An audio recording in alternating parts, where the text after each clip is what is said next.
representando a un grupo de investigadores antárticos apasionados por la Antártica. Nuestro objetivo general es estudiar el rol de la Antártica en el clima global y los efectos del cambio climático en la Antártica.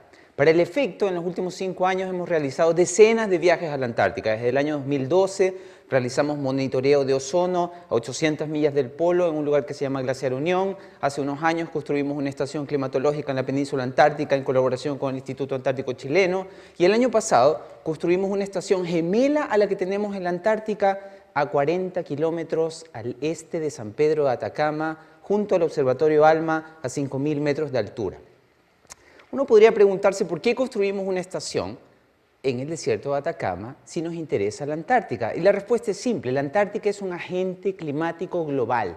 El clima del desierto de Atacama y el clima de todo el hemisferio sur depende de lo que le sucede a la Antártica, y la Antártica está siendo muy afectada por el cambio climático. Para entender por qué la Antártica afecta el clima global, basta con considerar las dimensiones del continente. La Antártica tiene 14 millones de kilómetros cuadrados de extensión y está cubierto por una capa de hielo que en algunas zonas llega a ser de 4.000 metros. El espesor medio de la capa de hielo que cubre la Antártica es 2 kilómetros. Eso significa que en la Antártica tú tienes una acumulación de hielo de 28 millones de kilómetros cúbicos. Una cosa increíble. Ahora, ese hielo acumulado sobre la base rocosa del continente, que nosotros llamamos hielo continental o plataforma de hielo continental, fluye por razones naturales al océano. Pero ese flujo, que antes era natural, se ha acelerado en los últimos años. Sucede que la Antártica, especialmente la zona de la Antártica que llamamos la Antártica Occidental, está perdiendo mucho más hielo que hace décadas atrás. Para que ustedes tengan una idea, la Antártica Occidental está perdiendo por año 125.000 millones de metros cúbicos de hielo. ¿Cuál es el problema? Ese hielo, al derretirse, está contribuyendo a la subida del nivel del mar en todo el mundo. El nivel del mar ha subido 7 centímetros en los últimos 25 años y 10% de esa subida es responsabilidad del hielo perdido por la Antártica. ¿Por qué el hielo continental está fluyendo más rápido, contribuyendo de manera tan significativa a la subida del nivel del mar? ¿Qué es lo que está pasando? El problema es que las plataformas de hielo flotantes que rodean al continente se han debilitado. Este ya no es hielo que está sobre el continente, sino que es hielo que flota sobre el mar. Esas plataformas de hielo se han debilitado en las últimas décadas y han perdido metros de espesor. ¿Cuál es el problema? La función principal de esas plataformas flotantes es contener el flujo del hielo continental. Como se han debilitado, el flujo de hielo continental ha aumentado. Y eso está contribuyendo a la subida del nivel del mar. La expresión más obvia de ese debilitamiento de las plataformas de hielo flotantes ocurrió en julio del 2017, cuando la plataforma de hielo más grande de la península antártica, la Larsen C, en un solo evento perdió el 10% de su superficie, liberando un iceberg de 5.000 kilómetros cuadrados de extensión y 1.000 kilómetros cúbicos de volumen. Un evento gigante. ¿Quién es el responsable de que las plataformas de hielo flotantes estén debilitándose? ¿Quién está detrás de esto? Bueno, el sospechoso número 1 es el calentamiento global. La temperatura en todo el mundo ha aumentado y la Antártica, por supuesto, no es una excepción.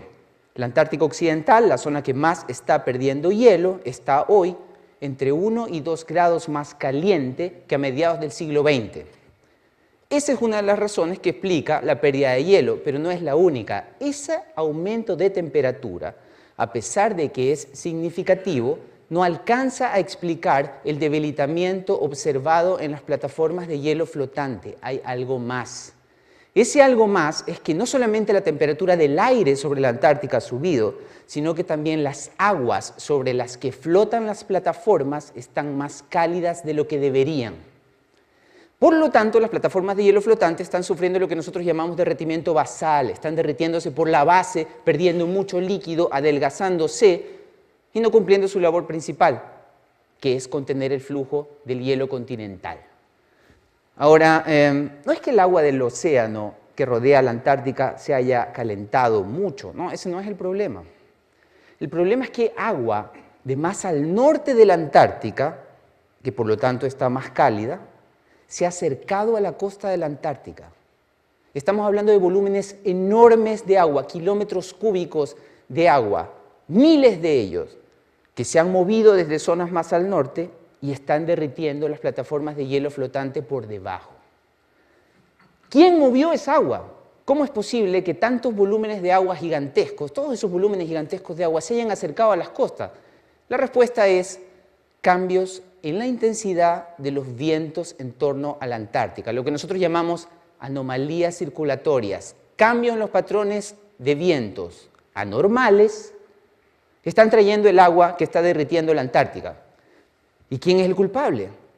Los responsables son muchos, pero el principal es un viejo conocido, el agujero de ozono. El agujero de ozono es una atenuación no natural en la concentración de ozono en la parte alta de la atmósfera, lo que llamamos la estratosfera, que ocurre todas las primaveras australes sobre un área que supera el tamaño de la Antártica. Usualmente, la máxima extensión del agujero de ozono bordea cada año los 20 millones de kilómetros cuadrados. Como es un fenómeno estacional que se da usualmente, como dije, en primavera, las mayores bajas de ozono estratosférico ocurren durante los meses de septiembre, octubre y noviembre. El ozono es muy conocido porque provoca, al disminuir, saltos en la radiación ultravioleta. Cuando el agujero de ozono se da durante la primavera austral, la radiación ultravioleta, especialmente en locaciones cercanas al polo, se dispara. Por ejemplo, en Glaciar Unión, a 800 millas del polo, la radiación ultravioleta se duplica cuando el agujero de ozono en septiembre se da. El agujero de ozono provoca que la concentración de ozono en la estratosfera baje a la mitad y eso hace que salte la radiación ultravioleta. Pero aquí viene el problema.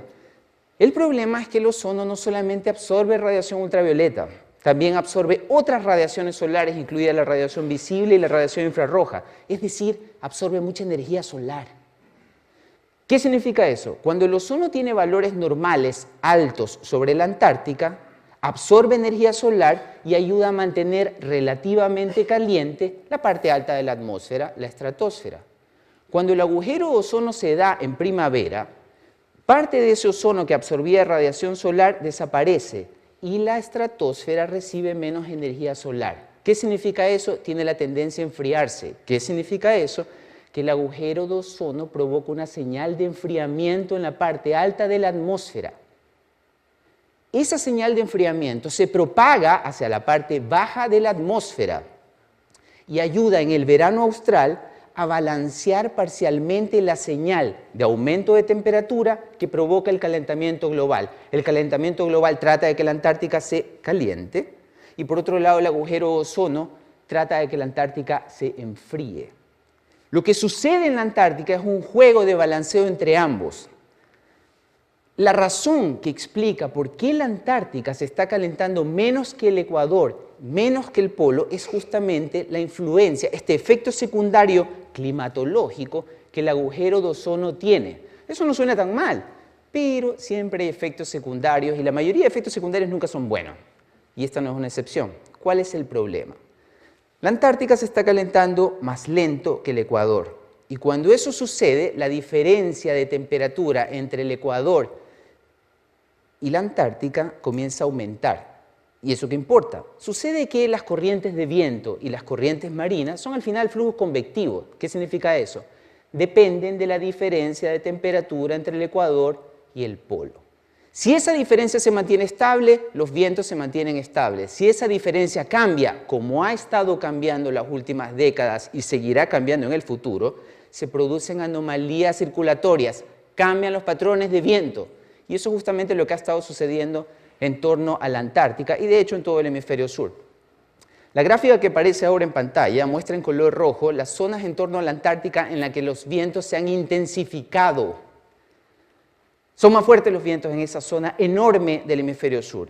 Esos vientos más fuertes que durante las últimas décadas se han fortalecido son los que han traído las aguas desde el norte hacia las costas de la Antártica. Son esos los vientos responsables de que la Antártica esté perdiendo hielo y en último término son responsables de que el nivel del mar en todo el mundo esté aumentando más rápido.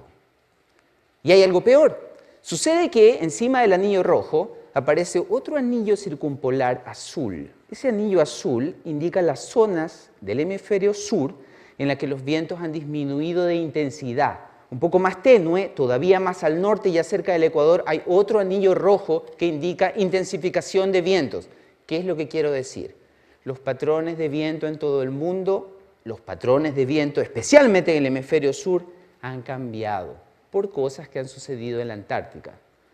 No es solamente un cambio de viento. Cuando los vientos cambian, cambian las nubes. Si los vientos se intensifican, aumenta la nubosidad. Y cuando cambian las nubes, cambian las lluvias. Este mapa, por ejemplo, muestra las zonas en rojo donde las lluvias han aumentado en las últimas décadas y en azul las zonas del mundo, en particular del hemisferio sur, donde las lluvias han disminuido.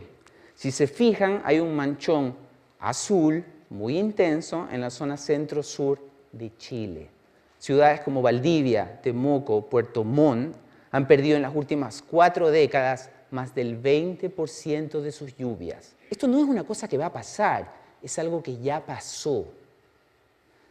Es extraordinario que una disminución tan agresiva en las lluvias, un cambio tan dramático en el clima, sea consecuencia de cosas que pasaron en la Antártica. Y esto nos lleva como a resumir lo que está sucediendo. En la Antártica están interactuando el calentamiento global y el agujero de ozono. Ambos provocan cambios en los patrones de viento y esos cambios, esas anomalías en los vientos son de alcance hemisférico, afectan todo el hemisferio, todo Chile y naturalmente el desierto de Atacama. Esos vientos, cuando se intensifican en las zonas cercanas a la Antártica, han movilizado enormes volúmenes de agua y esa agua cerca de la costa antártica es la que está ayudando a que el nivel del mar se acelere. El aumento del nivel del mar es responsabilidad, en alguna medida, de esos cambios en intensidad de los vientos. Por otro lado, esas mismas anomalías en los vientos han cambiado los patrones de nubosidad. ¿Qué significa eso? Que los cambios de lluvias de la ciudad donde cada uno de nosotros vive dependen de cosas que ha pasado en la Antártica. La Antártica no es solamente un continente para admirar, no es solamente un continente para maravillarse, sino que es un continente del que depende el clima, las lluvias, la nubosidad, la radiación. Exactamente todo el clima de nuestro hemisferio está conectado con la Antártica. Cuando uno dice que nuestro destino depende de lo que le pase a la Antártica, no está haciendo poesía, está siendo literal. Las cosas que pasan en la Antártica nunca se quedan en la Antártica. Muchas gracias.